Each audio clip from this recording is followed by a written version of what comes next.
자, 손석희가 19시간 조사를 받고 일요일 날 새벽 2시 반쯤에 귀가를 했습니다. 그러니까 전날 아침에 7시 40분, 그러니까 토요일 날 아침 7시 40분에 들어가 가지고 19시간 조사를 받고 일요일 날 새벽 2시 45분에 집에 갔다는 겁니다. 자, 손석희는 한 번에 조사를 다 해달라 했을 거고, 자, 그래서 이렇게 긴 시간 조사를 받았는데, 이건 매우 이례적이라고 보입니다. 왜냐하면 여기서 지금 언급되는 사건이 지금 솔직히 말하면 손석희의 위선과 이중성 때문에 문제지, 거기에 무슨 단순 폭행이고요. 벌금 정도 나오겠죠. 그 폭행 부분은. 그 다음에 이제 배임 미수 사건, 장기정 대표가 고발한 배임 미수 사건에 대한 조사, 뭐 이 정도인데 이것도 복잡한 게 아니라 말로 했고 녹취가 있는 게 대부분입니다. 그런데 이걸 가지고 19시간을 조사했다라는 것은 이해가 가지 않습니다. 그런데 지금 오늘 11시에 한 단체가 제가 듣기로는 손석희를 뺑소니 혐의에 대해 추가 고발을 한다고 합니다. 자, 손석희가 뺑소니 혐의에 대해서 추가 고발하게 되면 손석희는 한 방에 끝내고 싶었겠지만은 결국은 또 검찰에 나가야 될 일이 발생할 수 있다, 이렇게 보입니다. 자, 그래서 손석희의 폭행 행위, 그리고 또 이 배임 미수 행위, 즉 김웅 기자의 입을 막으려고 김웅에게 용역 사업을 제안했는데 그것이 1년에 1억짜리까지 되고 2년에 걸쳐 제안을 했다면 약 2억의 회사 돈을 자신의 비리를 수습하는 걸로 이렇게 김웅 기자에게 제안했다는 것이 배임 혐의가 거론되는 부분입니다. 자, 손석희는 뭐 기자들한테 질문 차분하게 하라고 여유를 보였겠지만은 19시간의 이런 조사를 받았다. 또 손석희는 나영석과 배우 정유미가 부적절한 관계다라고 찌라시를 돌린 사람들이 근거되고 처벌받게 된 부분과 관련해서 마치 자기도 이런 것처럼 거짓의 루머의 대상자의 피해자인 양 폭주하는 찌라시 속에 살아난 배우의 일갈이 처연하게 들리는 오늘 어떠한 합의나 선처도 없다고 큰소리치고 주말에 검찰에 출석을 했습니다. 손석희는요, 제가 볼 때 어떤 행태로든 처벌은 받게 될 수밖에 없습니다. 저걸 완전히 봐주기란 불가능한 것이고요. 19시간의 조사가 걸렸다라는 것 또한 정권이 이제는 손석희를 끝까지 지켜야 될 필요가 없다. 마치 손석희 문제 처리를 통해 뭐 정권에 스피커 하겠다는 사람이 줄을 서가지고 있고 엉한 놈들을 다 정권이 방송에 꼽아주고 심지어 탤런트 김규리까지도 방송을 진행을 맡았다. 이런 이야기까지 나오는데 손석희 하나쯤은 제거해도 상관없을 거다. 이렇게 생각을 하고 마치 정권이 공평하게 일을 처리하는 사례처럼 손석희를 포기하고 나머지 자기 권력의 이 중추적인 인물들을 보호하는 쪽으로 가게 될 가능성이 많다고 보고 있습니다. 자, 김태우 수사관도 지난 12일 검찰에 출두를 했죠. 그런 다음에 12시간 반 만에 이렇게 나왔는데, 자, 조사 과정에 부당한 게 없었느냐는 기자의 질문에 조사가 끝난 게 아니라 몇 번 남았으니까 조사 상황은 말하는 게 예의가 아닌 것 같아 라고 말을 했습니다. 그런데 지금 김태우 수사관과 관련해서 제가 들은 바로는 김태우 수사관의 측근 주변에 있는 사람들한테 들은 바로는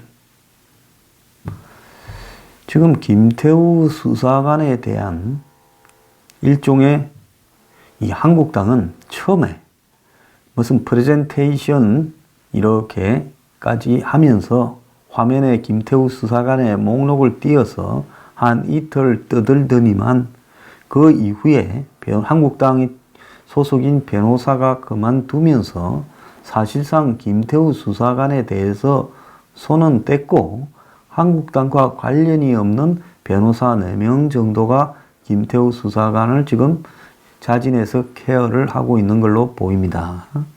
그런 변호사분들에 대한 지금 압력도 말할 수 없을 정도로 지금 나오고 있는 걸로 듣고 있습니다.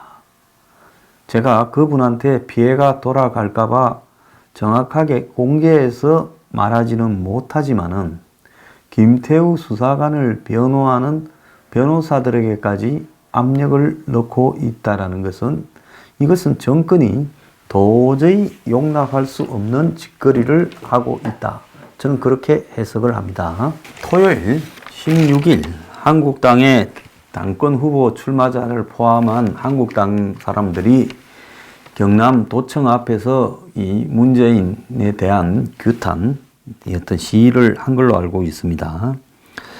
자, 그런데 그날 제목은 김경수 지사 규탄되고 여기서 이제 세 사람은 중에 김진태 의원만 문재인 부부 특검을 하자고 직접적으로 주장을 했고 오세훈은 문재인 부부를 직접 겨냥하진 않고 뒤에 있는 몸통에 대해서 조사가 필요하다 했고 황교안은 이 드루킹 사건을 규탄하는 말만 한 걸로 제가 알고 있습니다. 자, 그런데 지금 한국당이 사실상 김태우의 손을 떼고 그러다가 2월 한 10일 직전에 한국당의 회의에 저를 비롯한 많은 사람들이 한국당이 왜 김태우를 방치하냐고 공격을 하니까 한국당에 지금 이 드루킹 TF에서 한번 불러다가 앉혀놓고 회의를 한 것이 전부라고 듣고 있습니다. 김태우 수사관은 한국당이 전적으로 보호해야 될 책임이 있고 한국당에 들어가서 텐트를 치고 있어야 된다. 저는 이렇게 생각을 합니다. 이 여기에 관련된 자세한 내용은 제가 이 생방에서 밝혔습니다. 자, 제가 지난 주말에 이제 시도 때도 없이 게릴라식 생방을 하겠다. 오늘도 오후에 불특정한 시간에 생방을 하려고 하고 있습니다. 아침에 와서 생방을 바로 할까 생각을 했는데 11시 반에 생방이 예정되어 있어서 그래서 그거는 그대로 하고 오후에 또 불특정한 시간에 생방을 하도록 하겠습니다. 자, 제가 왜 이렇게 흥분을 했느냐. 지난 금요일 날 손혜원 씨에 대한 검찰이 손혜원 씨를 지난 월요일 날 불러서 지난주 월요일 날 불러서 실컷 조사를 해놓고도 그의 간인 즉 도장을 찍지 않고 이미 제출 서류다라고 돌려보낸 부분에 대해 정말로 분노했기 때문입니다. 근데 그걸 윤앤황의 레드문 라이징에서 이야기를 했더니만 금요일날 11시 반에요. 생방이 12시 반에 끝나면 자동으로 업로드 되어서 유튜브에 올라가 있게 되는데 그것이 노출이 제대로 되지 않았습니다. 그리고 나중에 그것이 로딩 되어서 올라갔지만은 결국은 그 앞에 썸네일 간판을 고치는 것도 잘 되지 않았고 그 다음에 그 내용이 방송 내용이 숨어 있어서 그날은 2부부터 5부까지만 한 줄 알았다라고 말씀하는 분들이 많습니다. 그래서 직접 찾아보지 않은 분들은 그 영상을 볼 수가 없었다고 합니다. 손혜원만 이야기를 하면 일어나는 이 희한한 현상에 대해서 우리는 어떻게 해석해야 되겠습니까? 사실은 검찰이 피의자도 아니고 단순 참고인을 3번이나 부른 것도 피의자를 한 번도 안 불러놓고 참고인을 그 동생을 3번이나 부른 것도 이상하지만 그 동생이 진술한 내용에 대해서 실컷 몇 시간을 문답을 주고받고도 간인을 하지 않고 그냥 임의 제출이다. 당사자가 임의 제출이라고 말을 하지 않는데 임의 제출이라고 이야기를 하는 것은 도저히 이해가 가지 않는 행동입니다. 자, 지금 이 손혜원이 지금 목포에 땅을 사고 한 이런 비행위에 대해 검찰이 유달리 조심스러워 한다라는 보도가 지난 토요일 날 국민일보에 나왔습니다. 제가 검찰 이 손혜원을 조사할 뜻이 없다. 그래서 한 3, 4주 전입니까? 일요신문에 손혜원에 대한 보도가 마무리나 되면 그때나 불러보겠다. 이렇게 말한 것의 연장선상입니다. 자, 최근 손혜원이 SBS 기자 등 9명을 명예훼손으로 고소한 건도 아직 이첩되지 않았다고 합니다. 이 부서에서 같이 해야 되겠지요. 그래서 손혜원의 목포 투기 의혹은 자유연대 등 5개 시민단체가 지난 1월 24일 공무상 기밀 누설 등의 혐의로 고발해서 수사가 진행 중인데 대검은 고발장을 처음에는 남부지검 형사 6부에 배당을 했다가 자, 그 다음에 특수부로 옮겼다는 이야기가 있는데 국민일보는 이것도 아직 모르는지 기사에 쓰지는 않았습니다. 또 다른 시민단체가 남부지검의 손혜원을 고발한 건도 형사 1부에서 형사 6부로 넘겨서 병합해서 조사 중이라는데 그런데 지금 손혜원 사건을 특수 6부로 넘겼다라는 이야기가 있고 손현 씨도 거기 가서 조사받았다라고 저한테 이야기를 했습니다. 검찰 관계자는 지난 15일 국민일보 기자와의 통화에서 말씀드릴 수 있는 상황이 아니다. 진행 상황과 관련해서 수사 결과 발표할 때까지 아무것도 공개할 게 없다. 수사 진행 상황에 관한 중간 브리핑 계획도 없다라고 말을 했고 손혜원 소환 등을 묻는 질문에는 구체적인 수사 내용을 말할 수가 없다라고 말을 안 했다는 겁니다. 자, 당분간 더 손혜원이 검찰에 소환될 가능성이 없다고 지금 봐야 되는 거죠. 자, 핵심 의혹은 부동산 투기와 관련된 손혜원이 목포에 이렇게 건물을 산 부분에서 해당 부동산이 소재한 곳이 근대 역사 문화재 거리로 지정된 될 것을 손혜원이 미리 알고 투기를 했고 또 거기에 예산을 끌어 넣도록 이렇게 압력을 행사한 거 아니냐 이런 이야기겠죠. 그래서 검찰 수사이 할 수 있는 손혜원의 범죄는 부패방지법상의 공무원의 업무상 비밀 이용 금지 위반, 직권 남용, 부동산 실명법 위반 혐의 등인데 부패방지법은 공직자가 업무 처리 중 알게 된 비밀을 이용해서 재물 또는 재산상의 이익을 취득하거나 제3자 자기가 아니라도 딴 사람으로 이렇게 그걸 취득하게 해서는 안 된다. 그러니까 조카가 사고 재단이 산 것도 똑같은 문제라는 겁니다. 그것도 손혜원 거겠지만 아니라고 100번 양보해도 문제가 되는 겁니다. 이를 어길 경우는 징역 7년 이하 내지 7천만 원 이하의 벌금입니다. 상당히 중요한 죄죠. 자, 이 경우에 손혜원은 국회 문화체육관광위원회 여당 간사를 지위를 이용해서 근대 역사 문화공간이 등록 문화재로 지정된다는 정보를 미리 취득한 뒤 해당 지역 부동산을 매입했는지가 쟁점이 될 겁니다. 자, 문화재 지정 업무를 담당하는 문화재청은 손혜원이 속했던 문체위의 피감 기관이라는 겁니다. 자, 하나 또 중요한 폭로가 나오지 않았습니까? 손현이 말하기를 손혜원은 그때 당시는 현직이었죠. 나선아 문화재청장과 목포에 같이 보러 다녔다. 이렇게 말을 했습니다. 자, 자, 소는 문화재로 지정되면 시세 차익을 얻기 어렵기 때문에 금전적인 이익을 볼 수 없어서 투기로 볼 수 없다라고 말을 했습니다. 이건 손의 주장이고요. 자, 손이 여당 간사 지위를 이용해서 해당 지역이 문화재로 지정되도록 문화재청에 압력을 넣었고, 또 손이 조카 보좌관 가족, 남편이 이사장인 문화재단, 사실상 자기 거죠. 다 이런 명의로 해당 지역의 부동산을 매입한 것이 차명이 아니냐도 조사를 해야 되는 겁니다.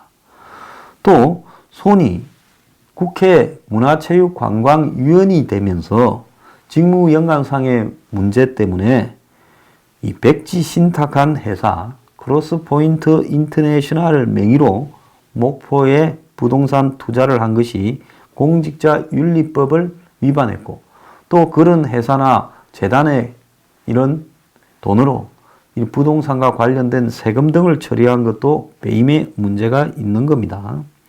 자, 공직자윤리법은 주식 백지 신탁과 관련해 공직자가 해당 기업의 경영 또는 재산상의 권리에 영향력을 미칠 수 있는 결재, 지시, 의견을 이렇게 못하도록 되어 있습니다.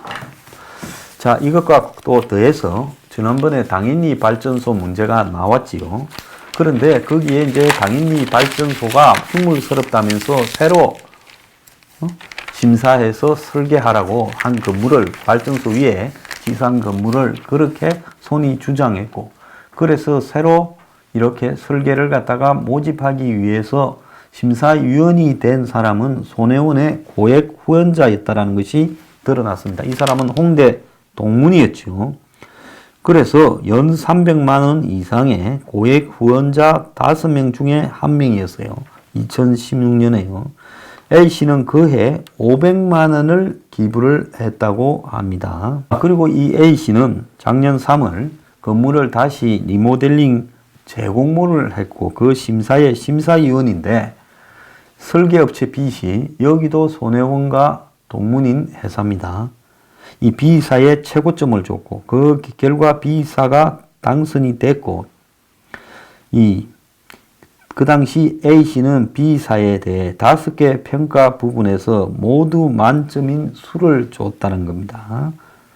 반면 다른 업체들, 경쟁업체 2곳에 대해서는 우와 미를 매겼고, 다른 심사위원들은 비교적 이 3사에 대해 공평한 점수를 줬다는 겁니다. 자, 이 과정에서 B사에 용역비가 10억이나 들어갔는데, 결국은 그 설계안이 공사비를 240억 정도, 3배 정도 더 들어가게 됐기 때문에 결국은 재공모는 포기해버리고, 재공모에서 나온 설계는 포기해버리고 돈만 낭비했죠. 심사위원비, 공사지원비, 그 다음에 재공모해서 그 재공모에 당선된 이 10억의 디자인 비용까지도 다 포기해 버렸습니다. 그래서 20억 정도가 추가 손실이 났다, 이렇게 이야기가 되고 있죠. 자, 기가 찬 거는 조용히 넘어갔습니다만은, 손혜원의 투기 의혹이 제기된 사흘 후에 KBS가 9시 뉴스에 손혜원을 불러 10분간 해명의 기회를 줬다는 겁니다. 자, 문재인이 엊그제 MBC에 무슨 이용마 기자가 병원에 아파서 누워 있는데 거기에 뭐 방문을 했다, 시끄러웠죠. 나중에 따로 좀 이야기를 하겠습니다. 자, 이런 상황에서 이 지상파 TV, MBC, KBS 등이, 뭐 SBS도 조금 덜하긴 하지만 비슷한데, 엄청나게 문정권을 편향적으로 이렇게 옹호하고 있습니다. 그런데 KBS의 지금 9시 뉴스가 한국을 대표하는 TV 뉴스인데, 여기에 지금 공정성이 지금 여러 가지로 의심을 받고 있습니다. 손혜원은 이 자신의 의혹이 불거진 다음 날인 1월 16일 KBS에 의해 비호를 받았습니다. 마치 손혜원을 대변하는 듯한 보도를 한 꼭지 내보냈습니다. KBS가요. 해당 리포트에는 문화재 거리 인근 부동산 가격에 큰 변화가 없었다고 손혜원이 투기가 아니다라는 식으로 이렇게 했죠. 그래서 부동산 관계자와 주민의 인터뷰를 내보냈고 손혜원의 해명 반박 내용을 내보냈습니다. 또 18일에는 손혜원을 뉴스9 스튜디오에 직접 불러가지고 이렇게 해명을 하게 했는데요. 박물관을 서울에서 옮겨와서 목포시에 기증할 목적이었다. 지인 중에도 이익을 추구한 사람이 없다라는 손혜원의 일방적인 해명을 내보냈습니다. 초선 국회의원이 자신의 개인 의혹이 제기된 사건에 대해 KBS 메인 뉴스의 시간을 10분이나 할애받았습니다. 과거 어느 정권에서도 볼 수 없는 행태인데요. 자, 10분이면 5개의 의혹을 보도할 수 있는 시간입니다. 뉴스9이 2월달 들어 5꼭지 이상을 편성한 이슈는 지난 6일과 9일 보도한 미북 정상회담 하나밖에 없었습니다. 그러니까 10분이면 5꼭지가 나가는데 그럴 만한 것은 정말로 아주 화제가 될 만한 대단한 일일 때나 그렇게 한다는 겁니다. 자, 시청자 게시판에도 비난글이 몰려왔고 KBS는 반면에 김태우 수사관의 폭로에 대해서는 제대로 보도하지 않았습니다. 그래서 다른 언론사의 절반도 안 되는 한 30-40% 수준의 보도만 했고 김경수에 대해서도 그렇게 보도를 했습니다. 손혜원의 때문에 목포가 북적인다고 관광객이 늘고 있다라는 보도가 정부에 아부하는 언론들에 의해서 여러 차례 지금 보도되고 있고 손혜원 특수를 누리고 있는 목포시가 나서서 이참에 근대 역사 문화 거리를 중심으로 목포를 전남 제1의 관광도시로 만들어 가겠다고 홍보하고 있습니다. 정말 가스로운 보도가 아닐 수 없습니다. 이러니까 목포 MBC가 지금 SBS를 상대로 싸움을 하겠다라고 이야기를 하는 헛소리까지도 나오죠. 참 기가 찬 나라입니다.